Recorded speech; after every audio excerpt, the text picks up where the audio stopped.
So here we go. Finally in hand, the Galaxy S25 Ultra.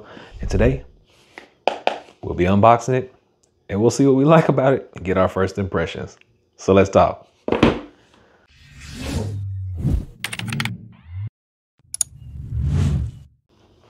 All right, so the day of reckoning is here.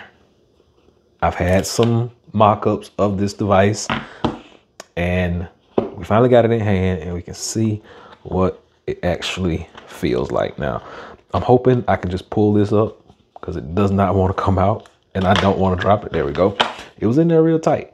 Now, I did opt for the blue version, but it's more of like a silver. That's really what it is. It's not blue at all. It is really silver and shiny. So strike number one.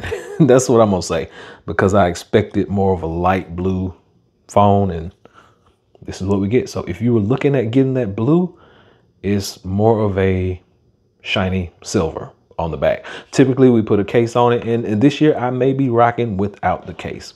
Now let's see what else we got in here. Of course, you know, we got the goodie bag in here, or the goodie box, should I say. Your normal SIM stuff, USB type C to C. I think at this point in the game, we really don't even need to open all this stuff up because it's the same stuff all the time. They're not giving us anything new. So we'll put all that to the side. Box is very minimalistic as usual. And there we go. Now, I really can't show you a comparison of the S24 and 25 side by side because I'm recording on the 24 right now. But I'll tell you what, we are going to take this sticker off. I always take that little sticker off with the QR code. But it feels real nice and slippery, very slick to the touch. So just keep that in mind. Machine buttons on the side, titanium color all the way around.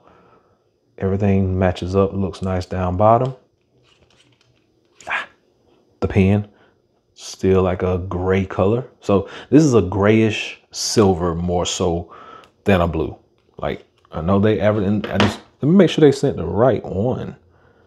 Because it should have the color on the box somewhere. Here we go.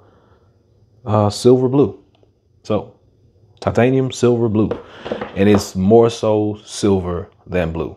I'm just letting y'all know up front. So if you do go for this one, just know it's gonna be a silver phone. Everything looks good. Same old, same old. We got to turn it on, of course, get all the information dropped in, and then we'll see what it's looking like. But for now, I'm gonna go ahead and get a screen protector on it because I do not want to damage this $1,000 display. I'll get some camera protectors on it as well, and we'll see what kind of cases we're gonna be slapping on this. But we will be using it. We will be talking about it in future videos just to see how this stacks up and if it's worth the upgrade, which I'm gonna tell you right now, if you got the 24, keep the 24, don't go to the 25. But if you got something like the 20 or the 22, we're gonna see if it's worth the upgrade. So just a quick unboxing. First impressions, I like it. Feels really nice in the hand, but it is very slick and slippery. And the color is not what I expected. But we'll actually see how the phone stacks up and see how these features work and how this new operating system is looking. So until next time, Average Tech Guy out. Peace.